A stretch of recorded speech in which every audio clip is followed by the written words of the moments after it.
Hello students, आज हम सदिश भौतिक राशियां पढ़ेंगे। भौतिक विज्ञान में सदिश का एक बहुत उच्च स्थान है, क्योंकि जो भौतिक विज्ञान बच्चों को कठिन लगती है वो इसी सदिश की वजह से ही लगती है। अगर हमने इसको इसी स्तर पर समझ लिया तो ये हमें आगे मदद करने वाली है, नहीं तो भौतिक विज्ञान से डर डर के भागते रहोगे। ठीक है, तो जिसने भौतिक विज्ञान लिया है या साइंस लिया है उसको सदिश नहीं आता है तो समझ लो पास होने के लाले पड़ने वाले हैं। इसलिए बड़े ध्यान से इसको समझ के करिए। तो सदिश क्या होती हैं? अदिश और सदिश दो तरह की भौतिक राशियां थीं। अदिश वो थी जिनके लिए परिमाण की जरूरत थी, दिशा की जरूरत नहीं थी। लेकिन सदिश राशियां वो भौतिक राशियां हैं जिनको व्यक्त करने के लिए परिमाण के साथ साथ दिशा की आवश्यकता होती है। जैसे समय में हमने कह दिया कितने घंटे से पढ़ रहे हो, तो आपने कह दिया 2 घंटे से, तो हमें कोई ज़रूरत नहीं पड़ी, कोई दिशा विशा की ज़रूरत नहीं पड़ी। ठीक है, और अगर हमने ये कह दिया कि तुम किधर जा रहे हो तो तुम्हें बताना पड़ेगा कि और कितने वेग से जा रहे हो। तुम कहोगे मेरी गाड़ी चल रही थी 40 किलोमीटर प्रति घंटा की रफ्तार से दिल्ली की तरफ, या पूर्व दिशा में या उत्तर दिशा में। तो हमने देखा कुछ चीज़ें ऐसी हैं जिनमें दिशा की ज़रूरत नहीं पड़ी और कुछ में दिशा की ज़रूरत पड़ी। जिनमें पड़ी ज़रूरत दिशा की, यानी बिना दिशा के जिन्हें बताना संभव नहीं था, वो सब क्या हो गई? सदिश। और जो बिना दिशा के भी बताई जा सकी वो क्या हो गई? अदिश।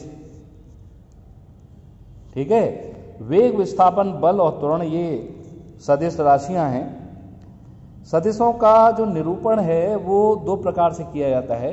जब हम ये पढ़ेंगे तो इनको निरूपित भी करना पड़ेगा, दिशा वगैरह कैसे समझाई जाएगी। तो एक तो प्रतीकात्मक होता है, वेक्टर को लिखने का, सदिश को लिखने का तरीका होता है। उसके ऊपर एक तीर का चिन्ह बना दें। जैसे ए के ऊपर हमने तीर का चिन्ह बना दिया तो ए वेक्टर, बी के ऊपर तीर का चिन्ह बी वेक्टर, का के ऊपर तीर का चिन्ह तो का सदिश। हिंदी में बोलेंगे तो सदिश, इंग्लिश में बोलेंगे तो वेक्टर। तो का सदिश, खा सदिश, ए वेक्टर, बी वेक्टर। वेक्टर बोलो इंग्लिश में, हिंदी में बोलो सदिश। सदिश ए पढ़ेंगे, जैसे ए वेक्टर तो इसको हिंदी में सदिश ए और इंग्लिश में वेक्टर ए पढ़ेंगे। अगर हमने ए के ऊपर से अगर तीर को हटा दिया, सिर्फ ए रहने दिया, तीर को हमने हटा दिया, सिर्फ ए रहने दिया, या अगर तीर लगाया और दोनों तरफ हमने समांतर रेखा खींच दी, देखो 2 लाइन खींची खड़ी खड़ी, तो इसको पढ़ते हैं मॉड ए, और इसका मतलब होता है सदिश का परिमाण। तो मॉड ए या ए सदिश के परिमाण को व्यक्त करता है। दूसरा निरूपण होता है ज्यामिति या चित्रात्मक निरूपण। ज्यामिति निरूपण में हम एक तीर के द्वारा इसको व्यक्त करते हैं। तीर की लंबाई इसके परिमाण को और तीर की दिशा सदिश की दिशा को व्यक्त करती है। यह काफ़ी इंपॉर्टेंट है, इसकी ज़रूरत पड़ने वाली है। अब जब दिशा की बात चलेगी तो दिशा कई तरह की होती हैं। एक भौगोलिक दिशाएं जिनके बारे में हम ज़्यादा पता होता है, पूरब, पश्चिम, उत्तर, दक्षिण, ऊपर, नीचे, ये सब भौगोलिक दिशाएं। तो भौगोलिक दिशाओं का जरा ज्ञान ले लें। ये आप पहले से भी जानते हो मेरे बताने से। ये उत्तर है ऊपर, नीचे दक्षिण, इधर पूरब और इधर पश्चिम। इनके बीच में 45 डिग्री पर है वो उत्तर पूरब हो जाएगा, उत्तर और पश्चिम के बीच में उत्तर पश्चिम, बीच वाला बस। अब एक और बात, इस पर प्रश्न बनते हैं। दिशा में सबसे ज़्यादा बच्चे गलती करते हैं, तो इसको समझने के लिए मैंने एक प्रश्न दे दिया है। दिए गए सदिश की दिशा बताई। अब मैंने ये लिख दिया ईस्ट, वेस्ट, नॉर्थ, साउथ, पूरब, पश्चिम, उत्तर, दक्षिण, और ये 30 डिग्री पर हमने क्या कर दिया? एक एरो बना दिया।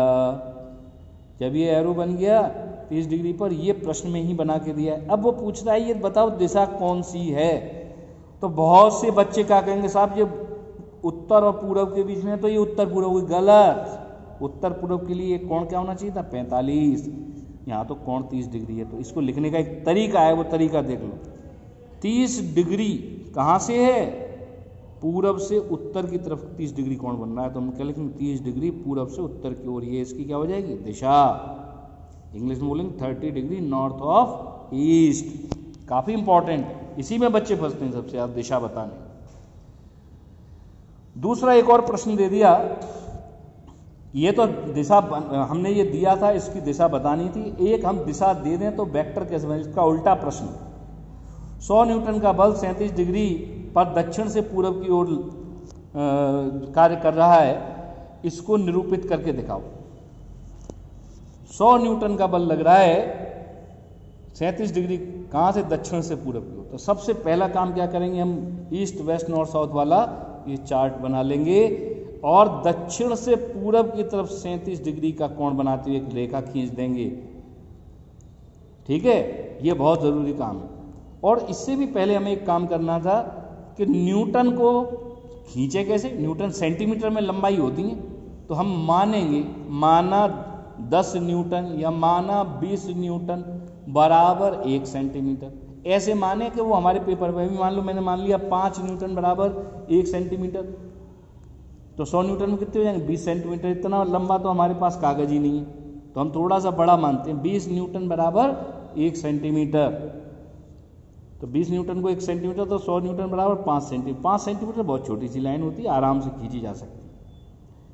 तो हमने जो 37 डिग्री पर ये लाइन खींची थी, उसमें 5 सेंटीमीटर का एक रेखाखंड काट लिया और काट करके उस पर तीर लगा दिया। तो ये हमारा इस वेक्टर को, इस सदिश को जो हमने लिख के दिया था, उसको क्या कर रहा है, व्यक्त कर रहा है।